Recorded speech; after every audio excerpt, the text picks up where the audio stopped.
Halo semuanya, Assalamualaikum warahmatullahi wabarakatuh. Perkenalkan, saya Dede Saiful Milah, program studi Hukum Ekonomi Syariah, dan rekan saya. Assalamualaikum warahmatullahi wabarakatuh. Saya Ainun Karoma dari program Studi Hukum Ekonomi Syariah. Dalam rangka memenuhi salah satu tugas mata kuliah Manajemen Pemasaran Bisnis Syariah, kami dari kelompok 14 akan menjelaskan materi mengenai pemasaran di lembaga keuangan syariah.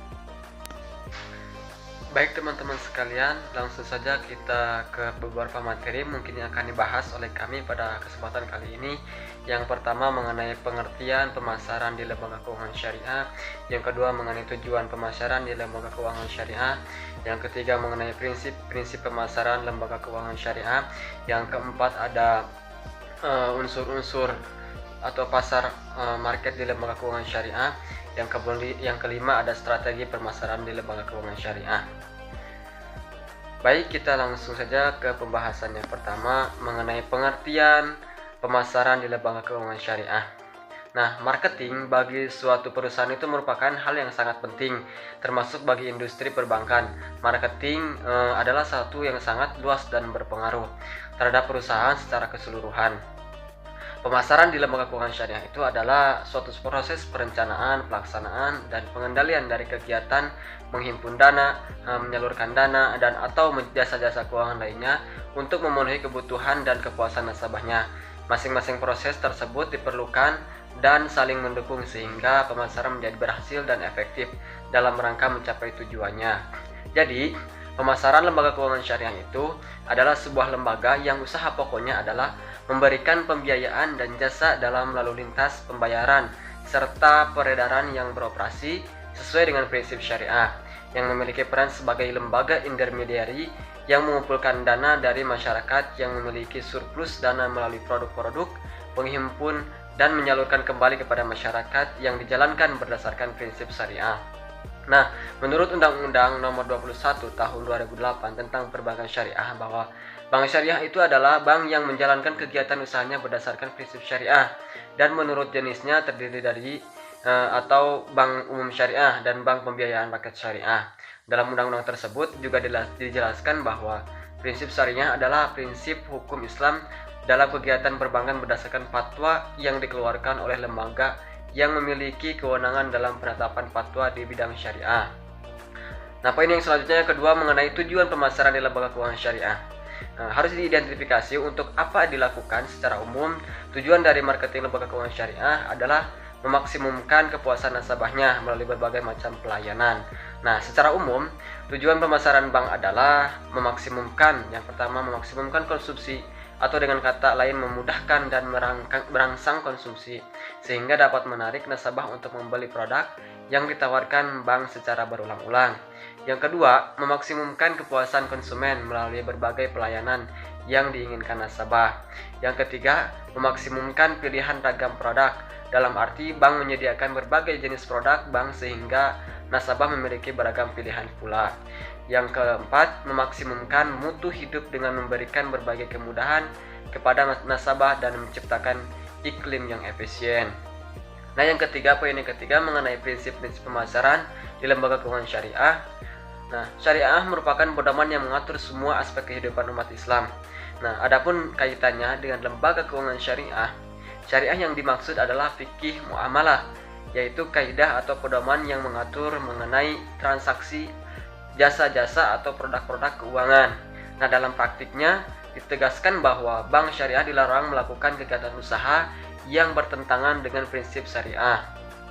Dalam prinsipnya, kegiatan lembaga keuangan syariah yang berkait dengan produk atau jasa yang diberikan menurut Undang-Undang Nomor 21 Tahun 2008, maka hal tersebut dapat diklasifikasikan menjadi beberapa bagian, yaitu yang pertama, kegiatan penghimpunan dana melalui produk giro, tabungan, dan deposito yang dapat diaplikasikan dengan prinsip wakalah dan atau prinsip mudharabah. Yang kedua, kegiatan penyaluran dana atau pembiayaan yang dapat diaplikasikan dengan prinsip syariah sebagai berikut, yaitu yang pertama, transaksi bagi hasil dalam bentuk mudharabah dan musyarakah. Yang kedua, transaksi sewa menyewa dalam bentuk ijarah dan sewa beli dalam bentuk ijarah mutahiyah bitamlik. Yang ketiga, transaksi jual beli dalam bentuk piutang murabahah. salam istisna. Yang keempat, transaksi pinjam-meminjam dalam bentuk piutang atau qard. Nah, yang ketiga, kegiatan jasa layanan perbankan dalam bentuk hawalah, kafalah, sorf, dan rahan. Yang keempat, kegiatan fungsi sosial, yaitu menerima dana yang berasal dari zakat, infak, sedekah, hibah, atau dana sosial lainnya, dan menyalurkannya pada organisasi pengelola zakat. Yang keempat, ada unsur-unsur pasar market di lembaga keuangan syariah. Dalam unsur-unsur pasar market, untuk produk di lembaga keuangan syariah perlu diperhatikan, yaitu yang pertama harus ada penjual, yaitu lembaga keuangan syariah maupun bank syariah yang berpartisipasi dalam pengembangannya. Yang kedua ada pembeli, para pelanggan atau nasabah lembaga keuangan itu sendiri. Yang ketiga ada produk atau aset yang relevan. Yang keempat harus ada bursa yang dibuat sesuai dengan berbagai kontrak atau akad hukum Islam. Dan yang terakhir adalah harga jual. Nah, dari kelima unsur tadi harus disebutkan secara eksplisit dalam kontrak antara nasabah dengan lembaga keuangan syariah terkait dalam rangka memenuhi prinsip-prinsip Islam. Selain itu dapat menghindari unsur seperti gharar yang berarti unsur yang negatif seperti penipuan, ketidakpastian, bahaya, dan bahaya lain yang dapat menyebabkan kerusakan atau kerugian. Nah, selain itu ada 4 syariah marketing yang dapat diterapkan oleh lembaga keuangan syariah. Yang pertama ada taistis atau robaniyah, yaitu pengelola mengharuskan tadarus misalkan pagi sebelum bekerja dan dianjurkan sholat duha di kantor. Yang kedua ada dari etis al-akhlakiyah, misalkan seluruh badan organisasi yang tidak diperkenankan merokok dan mengenakan pakaian tidak syar'i dan dilarang berbuat maksiat yang akan menimbulkan kerugian pribadi dan lembaga. Yang ketiga ada realistis al-waqi'iyah dan humanistis atau insaniyah. Seluruh badan organisasi wajib muslim dan muslimah. Para marketer wajib melakukan promosi produk apa adanya secara transparan serta bersikap komunikatif dan humanis yang menjunjung tinggi akhlakul karimah. Nah, itu beberapa poin tadi yang saya jelaskan. Materi yang selanjutnya akan dijelaskan oleh rekan saya. Selanjutnya yang akan kami bahas yaitu strategi pemasaran lembaga keuangan syariah. Terdapat berbagai strategi yang dapat diaplikasikan ke dalam proses pemasaran suatu barang atau jasa, yaitu strategi bauran pemasaran atau marketing mix. Bauran pemasaran merupakan kombinasi variabel atau kegiatan yang merupakan inti dari sistem pemasaran perusahaan. Variabel tersebut antara lain ada produk, price, promotion, dan place atau dikenal dengan istilah 4P. Adapun dalam pemasaran produk jasa terdapat unsur tambahan lainnya, yaitu people, proses, dan physical evidence atau dikenal dengan istilah 7P. Bentuk-bentuk strategi pemasaran yang pertama ada produk. Di dalam perbankan syariah, produk bank syariah di Indonesia dapat dikelompokkan menjadi 2, yaitu produk penghimpunan dana, antara lain prinsip wadiah dan prinsip mudharabah. Selanjutnya ada produk penyaluran dana. Yang pertama ada prinsip jual beli, prinsip sewa, prinsip bagi hasil, produk jasa. Yang bentuk yang kedua ada harga atau price. Harga merupakan sejumlah nilai yang harus dibayar konsumen untuk membeli meningkatkan barang atau jasa yang ditawarkan. Yang ketiga ada place. Strategi distribusi penting dalam upaya perusahaan melayani konsumen tepat waktu dan tepat sasaran. Yang bentuk yang keempat ada promotion. Promotion adalah suatu komunikasi pemasaran, artinya aktivitas pemasaran yang berusaha menyebarkan informasi, mempengaruhi, dan meningkatkan pasar sasaran atas perusahaan dan produknya agar bersedia menerima, membeli, dan loyal pada produk yang ditawarkan perusahaan yang bersangkutan. Ada 5 jenis promosi. Yang pertama yaitu periklanan, promosi penjualan, publisitas, penjualan pribadi. Yang kelima ada proses.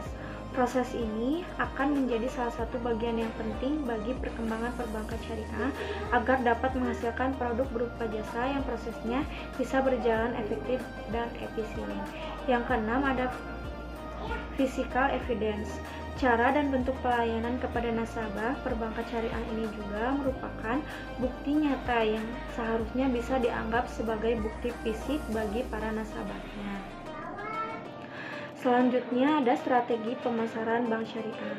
Merupakan suatu langkah yang harus ditempuh dalam memasarkan produk atau jasa perbankan yang ditunjukkan pada peningkatan penjualan. Peningkatan penjualan tersebut diorientasikan pada yang pertama ada produk funding atau pengumpulan data, yang kedua ada orientasi pada pelanggan, yang ketiga peningkatan mutu layanan, yang keempat meningkatkan fee based income. Yang selanjutnya ada aspek-aspek strategi pasar. Yang pertama ada pelanggan atau fokus pada segmen bank syariah, yang kedua prioritas layanan dan penentuan harga barang atau jasa, yang ketiga preferensi wilayah pasar, yang keempat saluran distribusi, yang kelima image dan kondisi perusahaan bank syariah. Strategi yang dapat dilakukan oleh perbankan syariah, yang pertama komunikasi eksternal baik dalam rangka edukasi prinsip syariah maupun produk-produk yang ditawarkan. Yang kedua menciptakan efisiensi melalui inovasi produk dan inovasi proses. Yang ketiga mengembangkan budaya syariah sebagai salah satu usaha menuju good corporate governance. Yang keempat ada penawaran berbagai produk perbankan syariah. Yang kelima ada jaminan keamanan. Sekian presentasi dari kelompok kami. Mohon maaf apabila ada kekurangan dalam penyampaian. Wassalamualaikum warahmatullahi wabarakatuh.